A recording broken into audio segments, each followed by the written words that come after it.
डरिया के मारे लाला खनावा न मांगे जाई ठाड़ी बाईल दुआरियाना। डरिया के मारे लाला खनावा न मांगे जाई ठाड़ी बाईल दुआरियाना। भीतर से निकलनी मैं भामा हाथरिया हाथवा में ढाईली कटरियाना। भीतर से निकले मैं भामा हाथरिया हाथवा में लियले कटरियाना। दाएं हाथे पकड़ी पापिन लाला के गर्दनावा बाएं हाथे धरी कटरियाना।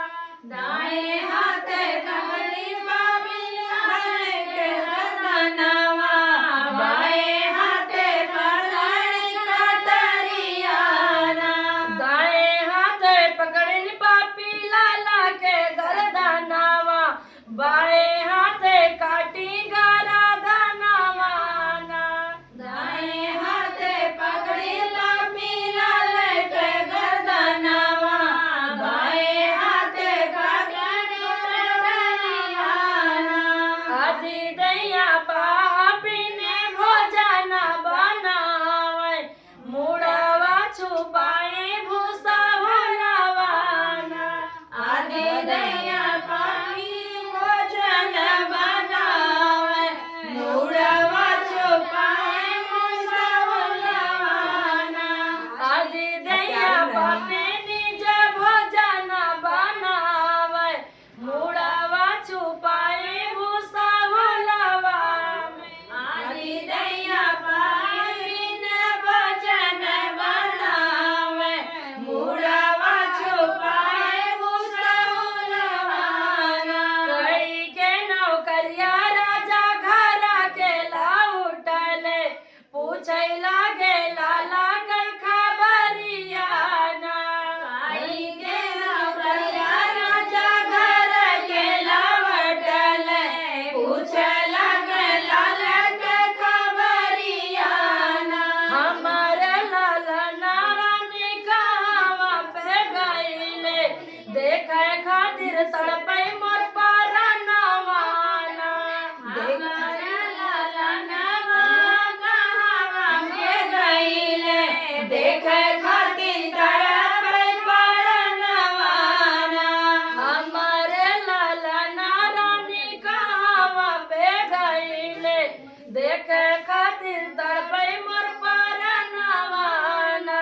हमारा लाला नारानी कहावा के गईले देखे खातिर तड़पै परनवाना। पापिन महतारी रही सुनत जाए मैं महतारी के खट कहा जाता है सुनत जिन्हें सुनाओ थी का कहा थी अबे देखो लालन के मूड़ी कैसे नाक बताओ वाला कहाँ। तो हरे लालना पिया दूध भात खाइले खेले कूदे गईले बाहरवाना। तोहरे लाला पिया दूध भात खाइले खेले खातिर गईले बाहरवाना। तोहरे लालना पिया दूध भात खाइले खेले कूदे गईले बाहरवाना। तोहरे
पापी हम गरदनवा तोहर बनैबे हम भोजनवा तोहर पापी हम घाट गरदनवा तोहर बनैबे भोजनवा रान परोसी चाहे पापिया बोलई है चाहे हम होई है जलियाना रान परोसी चाहे पापिया बोलई है चाहे हम होई है जलिया रान परोसी चाहे पापिया बोलई है चाहे हमरा होई है जलियाना रान परोसी चाहे पापिया बोलई है चाहे होई हमारा जलियाना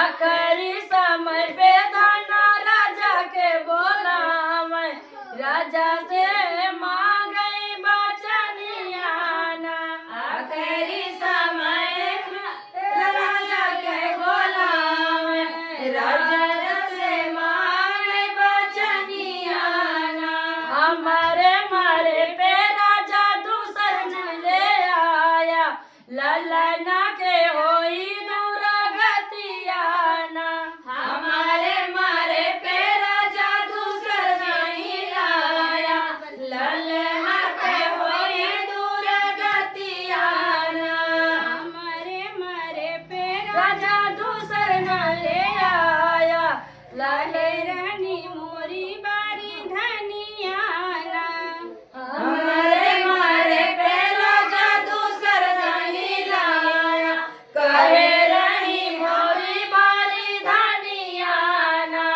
हमारे मारे पे राजा दूसर जन ले आया कहे रही मोरी बारी धनियाना हमारे मारे पे राजा दूसर नहीं लाया कहे रही मोरी बारी धनियाना गीत का भाव बहुत मार्मिक है, इसीलिए कहते हैं कि अगर एक शादी हो जाए, अगर भगवान जोड़ा ऐसे सलामत रख के रहे तो दूसरी कभी लाने की शौक मत करिएगा, क्योंकि कहते हैं लोग ना कि दूसरी आने के बाद बच्चे की सारी अहमियत खत्म हो जाती है।